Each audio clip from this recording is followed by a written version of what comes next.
नमस्कार, super crop के इस यूट्यूब चैनल में आप सभी का स्वागत है। आज हम इस रोज के प्लांट के ऊपर एक ऐसी टेक्निक लगाएंगे जिसके द्वारा क्या इसके ऊपर जो फूलों की जो संख्या होगी वो बहुत ही ज़्यादा आपको देखने को मिलेगी। अभी पिछले सीजन में इसके ऊपर ऑलमोस्ट 10 से 12 जो आपके गुलाब के फूल थे वही देखने को मिले, परंतु इस टेक्निक के बाद इसी पौधे के ऊपर आपको जो फूलों की जो संख्या रहेगी वो कम से कम आप मान के चलिए 30 से तो ज़्यादा ही आपको देखने को मिलेगी। तो उस टेक्निक का नाम है प्रूनिंग। कि प्रूनिंग एक ऐसी चीज है गुलाब के पौधे के अंदर, वो अगर आप सही समय पर सही तरीके से करते हो तो गुलाब के पौधे के अंदर जो फूलों की जो संख्या होगी वो आपको देखने लायक होगी। ये नहीं कि उस पर 2-4 फूल लगेंगे। आप लगा रखा है घर के अंदर, आपने गमले के अंदर पौधा, और आप सोच रहे हो बाकी कहीं जाते हैं तो उसमें बहुत सारे, नर्सरी के अंदर जाते हैं देखते हैं इसमें तो बहुत सारे रोज लगे हुए हैं। घर में लगाने के बाद क्या है कि उस पर 2 या 3 आपके फूल देखने को आपको मिलते हैं केवल ही। तो वो उसकी वजह से कि आपकी प्रूनिंग सही समय पे नहीं होती। तो आज मैं आपको बताऊंगा प्रूनिंग आपको कैसे करनी है, उसका सही समय कौन सा है, प्रूनिंग करने के बाद कौन कौन सी चीजें हैं जो आपको करनी है। उसके बाद में फरवरी के महीने में आप इसके ऊपर फूलों की जो संख्या है वो आपको देखने लायक होगी। तो सबसे पहले आपको ये जानना जरूरी है कि प्रूनिंग के लिए सबसे सही महीना, ये नहीं कि कभी भी आप प्रूनिंग कर सकते हो। प्रूनिंग आपको केवल नवंबर और दिसंबर के महीने में ही करनी है। जो आपने घर में जो गुलाब का पौधा लगा रखा है उसकी प्रूनिंग के लिए आपको क्या है कि कोई नॉर्मल किसी चीज से नहीं करनी, उसके लिए स्पेशल एक कटर आता है वो आपको लेके आना है।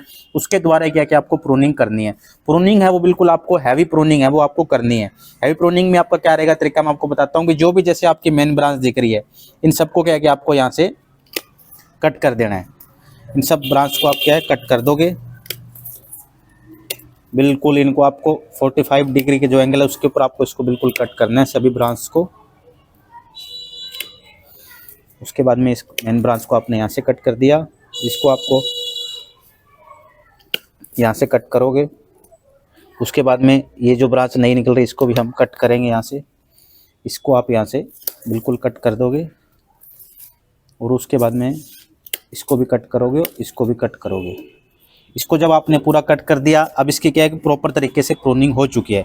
इसमें अगर आपको कहीं भी कुछ भी कोई नई आपको पत्तियां जो डेड आपको दिख रही है वो भी आपको क्या है कि रिमूव कर देनी। जैसे इसमें अभी आप देखोगे बिल्कुल डेड है, सूखी हुई है, इस टहनी को क्या है आपको यहाँ से रिमूव कर देना है।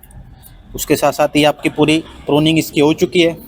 अब प्रूनिंग होने के बाद में इस तरह से क्या कि आपकी पूरी कुछ भी इसके ऊपर आपको जो पत्तियां वगैरह आपको कोई चीज़ इसके ऊपर छोड़नी नहीं है। प्रॉपर तरीके से इसकी जो प्रूनिंग है वो आपको कर देनी है, पूरी हैवी प्रूनिंग करनी है, ठीक है। अब उसके बाद में जो दूसरा जो स्टेप आएगा वो आपका आएगा, जैसे आपने प्रूनिंग कर दिया, अभी आप जैसे इस वीडियो के अंदर देख पा रहे हो भी ये जहाँ से आपने कट किया वहाँ से जो पोर्शन था बिल्कुल खुला रह गया। तो अब इस पर क्या है कि अगर इस पर हमने कोई ट्रीटमेंट नहीं किया किसी चीज़ का तो इसके अंदर क्या फंगस जाएगी, फंगस इस अंदर जाएगी और ये पूरा ब्लैक होना शुरू हो जाएगा। धीरे धीरे क्या कि पूरा का पूरा जो ब्रांच है वो आपकी सूख जाएगी। तो उसके लिए आपको क्या करना है कि आपको कोई भी फंजीसाइड अगर आपको मार्केट में मिल रहा है वो फंजीसाइड कॉन्टैक्ट बेस्ड जो फंजीसाइड है वो आपको लेके आना है। और उसका एक ऐसा जो पेस्ट मैंने तैयार कर रखा है, ये देख पा रहे हो, एक पेस्ट मैंने इसका तैयार किया है। ये फंजीसाइड जो भी आपको मार्केट में मिल रहा है कॉन्टैक्ट बेस्ड फंजीसाइड जो है उसका क्या है कि जो जहाँ आपने कटिंग की है ये पोर्शन इसके ऊपर आपको फंजीसाइड लगा देना है। जो भी आपने जहाँ जहाँ आपने कटिंग की थी वहाँ सब जगह आपको जो फंजीसाइड है वो आपको लगा देना है, ताकि इसके अंदर किसी भी तरह की फंगस या बैक्टीरिया इसके अंदर कुछ ना लगे, जिस वजह से क्या बीमारी इस पौधे के अंदर ना फैले। इस धीरे धीरे करके आप सब पे ऐसे आपको लगा देना है। जहाँ भी आपने कट लगाया था वो आपको ध्यान से देखना है, अभी कोई कट बिना फंजीसाइड के ट्रीटमेंट किए बगैर ना रह जाए। अच्छे तरीके से इसको जो पेस्ट है इसके ऊपर आपको लगा देना है। उसके बाद में आपको क्या करना है कि आपको इसी पौधे के अंदर आपको जो फंजीसाइड अभी आपने जो मिक्सर तैयार किया था उसका इसके ऊपर आपको छिड़काव भी आपको करना है। अच्छे तरीके से इसके ऊपर ड्रेंचिंग करनी है ताकि पौधे के पूरे भाग पे अच्छे तरीके से जो फंजीसाइड है वो चला जाए, ताकि इसके अंदर किसी भी तरह की कोई बीमारी, अगर आपने सीधी प्रूनिंग कर दी, प्रूनिंग करके क्या आपने सब सामान अपना समेट लिया, छोड़ दिया, इस पर कुछ नहीं डाला, इस पर कोई आपने फंजीसाइड नहीं डाली, तो क्या है कि इस पौधे पे डेफिनेटली कुछ ना कुछ जो फंगस है वो आपको लगेगी और पूरा का पूरा पौधा जो आपका सूख जाएगा। तो ऐसा काम आपको नहीं करना है, फंजीसाइड आपको जरूर यूज करना है। उसके बाद में आपको क्या करना है कि छिड़काव करना है इसका। लगभग क्या है कि आप 2 ग्राम जो आपका फंजीसाइड है उसको 1 लीटर पानी के अंदर मिक्स करके और इसके ऊपर जो छिड़काव है वो इसका आपको फिर उसके ऊपर अच्छे तरीके से जो छिड़काव है वो आपको इसके ऊपर करना है और अच्छे तरीके से इसके अंदर जो ड्रेंचिंग है वो आपको करनी है, ताकि इस पर किसी भी तरह की कोई पौधे के ऊपर जो फंगस वगैरह है वो ना लग सके। तो ये काम था जो आपने कर दिया। अब उसके बाद में जो आपको जो काम करना है, अगला काम क्या है, इस पौधे के अंदर जैसे आप देख पा रहे हो भी, अभी आपके इसके अंदर आपको क्या है कि न्यूट्रिएंट आपको देने हैं, क्योंकि अब इस पे नई जो बढ़वार है वो आपके चलेगी, चाहे इसके ऊपर आपके पत्तियां निकलेगी, फूल निकलेगी। तो उसके लिए आपको क्या करना है कि अब जैसे आपने प्रूनिंग कर दी, उस दिन से लेकर अगले 1 महीने तक हर 15 दिन बाद आपको क्या है कि इसमें थोड़ा थोड़ा जो न्यूट्रिएंट है, चाहे बाजार से आप वर्मी कंपोस्ट ले आइए या बोन मील आप डाल सकते हो, या अन्य कोई मिक्सर जो नर्सरी पे आप जाओगे, नर्सरी से लेके आओगे तो वो मिक्सर आपको दे देंगे कुछ ना कुछ, या जो रोज फूड हम कह देते हैं वो भी आप डाल सकते हो इसके अंदर।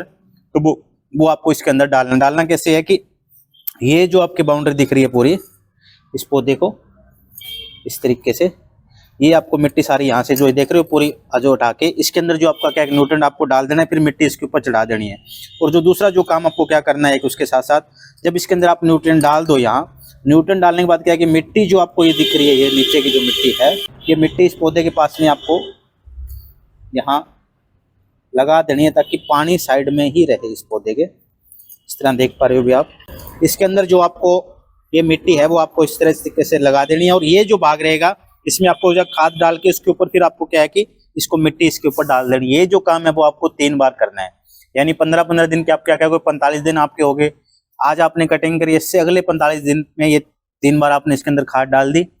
उसके बाद में जो आप रिजल्ट देखना, अब इसके ऊपर जो फूलों की जो संख्या देखने लायक होगी, इस पे अच्छे जो फूल आएंगे, पत्तियां भी इस पे अच्छी निकल के आएगी, और आपका जो गुलाब का पौधा है वो बहुत ही इंप्रेसिव लगेगा। गमले में आपने लगा रखा है तो वो एक देखने लायक होगा। तो इस विधि के द्वारा क्या है कि आप अपने गुलाब का जो पौधा है उस पर अच्छे तरीके से फ्लावरिंग है वो लेके आ सकते हो। और यही वो टेक्निक थी जिसकी मैंने वीडियो के स्टार्टिंग में चर्चा की थी। अगर आपको हमारी वीडियो अच्छी लगी हो तो हमारे सुपर क्रॉप के यूट्यूब चैनल को जरूर सब्सक्राइब करिए, और साथ ही घंटे का बटन दबाइए, ताकि जब भी ऐसी कोई अच्छी वीडियो आए तो उसकी सूचना तुरंत आप तक पहुंच पाए।